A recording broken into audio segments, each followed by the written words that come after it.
Depuis plusieurs mois, j'ai créé divers sites web et blogs rentables, développé un site web pour qu'il génère plus de 4000 visites organiques mensuelles en partant de zéro en moins de 6 mois. Et dans cette vidéo, je t'explique aussi comment toi, tu peux faire la même chose. Salut, moi c'est Thibaut, je suis chargé SEO et sur cette chaîne, on va parler SEO, que ce soit technique, sémantique, popularité, comment créer un site web, comment créer un blog, comment monétiser, comment créer des articles de manière continue. Dans cette vidéo, je vais te lister les 7 grands points qui, selon moi, sont essentiels pour créer un blog rentable en 2024. Donc, c'est parti. La première chose à faire, ce sera de trouver ton hébergeur. Donc, l'hébergeur sera l'entreprise qui va proposer des serveurs pour stocker ton site web. Il y a plusieurs entreprises qui proposent ça sur le marché à différents prix. Moi, j'ai choisi Hostinger parce que justement, il y a deux raisons. La première, ça va être le prix, c'est vraiment abordable. Et la deuxième solution, ce sera l'aspect intuitif. Je trouve que c'est vraiment facile de s'y retrouver. Tu as vraiment la partie hébergement, tu as vraiment la partie site web où tu peux après aller modifier ton site web. Donc voilà. La deuxième chose importante, ce sera le nom de domaine. Dans le nom de domaine, il y a deux choses à retenir très importantes. À la fois, c'est le nom de domaine et ensuite, c'est l'extension de domaine. Il y a plusieurs règles à retenir quand on veut créer un bon nom de domaine. La première, ça va être utiliser un nom de domaine facile et court. Pourquoi? Ça va être beaucoup plus facile pour l'internaute de retenir le nom de domaine si vous faites quelque chose qu'il peut comprendre.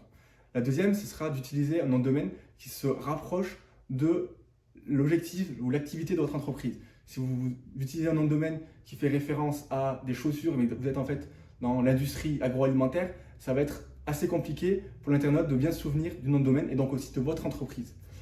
Ensuite, sur l'extension de domaine, là, je vous conseille d'utiliser une extension de domaine assez commune, de ne pas partir dans des idées extravagantes et de plutôt privilégier le .com ou le .fr. Le troisième élément important va être l'architecture de ton site web. L'architecture, c'est très important. Pourquoi? Parce que ça va vraiment définir comment un internaute ou Google passe d'une page à une autre, quelles sont les connexions entre les pages et comment est situé et fait ton site web. Il y a beaucoup de gens qui font l'impasse, mais pourtant, c'est vraiment essentiel pour bien se situer dans ton site web. Donc pour ça, tu peux utiliser un outil de mind mapping.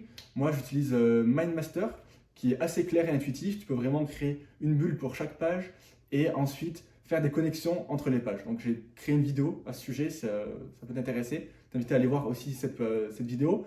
Mais c'est vraiment une base importante à réaliser quand on veut construire un blog notamment pour bien situer et savoir de quoi on va parler, à quel endroit et où est-ce qu'on se situe.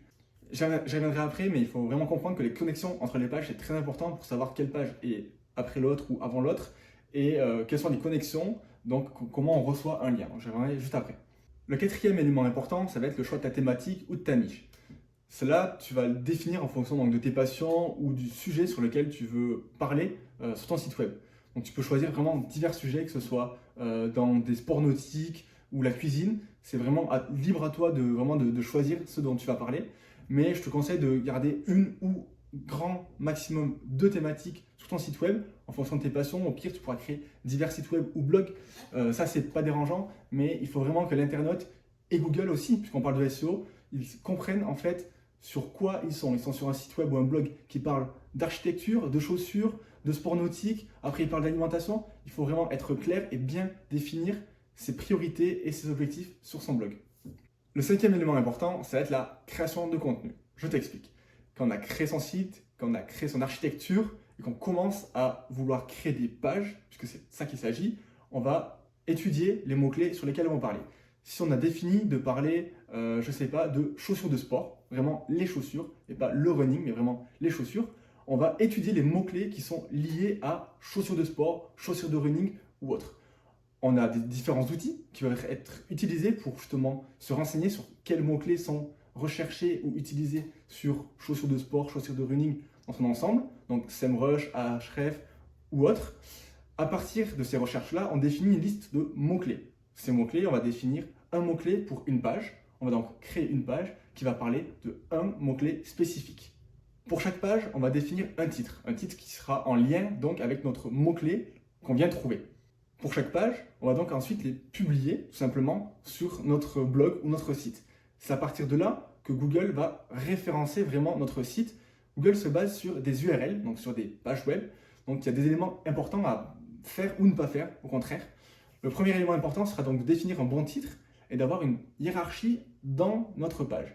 C'est comme quand on fait un cours ou quand on était, imaginons, en histoire à l'école, on a grand 1, petit a, petit b, grand 2, petit a, petit b, et ainsi de suite. On crée une hiérarchie dans notre page, on appelle ça les HN. C'est un élément important pour la page et pour aider aussi aux internautes à bien comprendre la page. Ensuite, donc, je disais tout à l'heure, il y a le titre. Il faut que le titre soit en relation avec ce dont on va parler dans l'article, tout simplement. Et ensuite, donc, ça va être vraiment le contenu global dans notre page. Si on a décidé de faire une page sur une chaussure spécifique de running, on va parler de cette chaussure, on va expliquer les contours, les tenants, les aboutissants et ainsi de suite pour donner de la matière, du contenu sémantique pour Google, mais aussi pour les internautes, pour qu'ils comprennent pourquoi cette chaussure est faite pour nous, pour quelle morphologie, qu'est-ce qu'elle fait par rapport à l'une, qu'est-ce qu'elle fait par rapport à la concurrente, et ainsi de suite. Et ensuite, comme je le disais tout à l'heure, il y a quelque chose de très important, ce sont les liens, comme je le disais au point 3. En fait, il faut que tes pages soient trouvables. Si tu crées une page et qu'il n'y a aucun lien d'accès, autant pour Google, autant pour toi même, autant pour les internautes, comment on peut arriver à ta page? Donc quand tu crées une page, il faut qu'il y ait un lien entrant vers cette page, donc de ta page d'accueil, d'une autre page que tu aurais créée. Il faut qu'on puisse accéder à cette page. C'est de cette manière que autant les internautes, mais aussi Google va accéder aux pages et donc comprendre la hiérarchie que tu auras définie donc au point 3. Le 6e élément important, ça va être la monétisation. Donc comme on a vu dans le titre ou dans l'introduction, c'est une part essentielle donc, de cette vidéo. Il y a plusieurs moyens de monétiser ton blog ou ton site web. La première possibilité, ça va être avec la publicité. Donc quand des gens vont venir sur ton site ou son blog, qui vont voir tes articles, tes pages, ils peuvent avoir un encart. Donc tu peux mettre un encart de publicité dans ton article ou sur le côté. Ce qui fait que quand les gens vont le voir ou vont cliquer dessus, tu vas pouvoir toucher un petit peu d'argent. Donc souvent on parle de CPM, donc coût par 1000. C'est quand même généralement une méthode qui est utilisée, mais ça beaucoup par les gros sites, parce qu'il faut quand même générer beaucoup de trafic pour pouvoir toucher un petit peu d'argent. Le deuxième moyen, ce sera l'affiliation. Donc prenons Amazon. Amazon, avec un gros catalogue de produits, propose de faire de l'affiliation. Donc toi, tu es un blogueur. Tu as à ta disposition des outils pour faire de l'affiliation avec Amazon. Donc tu vas prendre un produit de Amazon, imaginons une chaussure de sport. Tu vas rédiger un article ou une page sur ton site web. Et quand un internaute va venir sur ta page, que tu auras mis visiter tel site, donc Amazon, ils cliqueront, ils seront redirigés vers Amazon. Et là, s'ils achètent le produit, tu gagneras une petite commission et donc tu généreras de l'argent. Ce sont les deux grosses méthodes pour générer de l'argent avec un blog. Il y en a diverses autres. On peut notamment parler de la vente de liens, donc rédiger un article et faire un lien vers un autre site web, ton concurrent ou autre. Donc ça, c'est une pratique qui est un peu moins conseillée par Google, mais au moins tu es au courant. Le dernier élément important, ce sera la communication. Partage ce que tu fais, sois connu de Google, mais aussi des internautes. En fait, avec les réseaux sociaux, c'est beaucoup plus facile de te faire connaître et de te montrer aux internautes, mais aussi à Google. Je t'explique.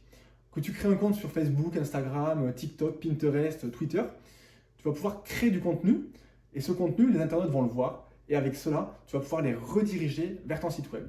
Mais aussi, tout simplement, tu vas prouver à Google, au moteur de recherche, que tu es présent, que tu crées du contenu et que tu as une autorité dans ta niche. Puisqu'on parle de niche, on parle de thématique, il faut que tu restes dans la même thématique pour faire ton contenu sur tes réseaux sociaux et donc l'envoyer vers ton site qui parle donc, ou ton blog qui parle donc d'une thématique précise qui sera la même corrélée.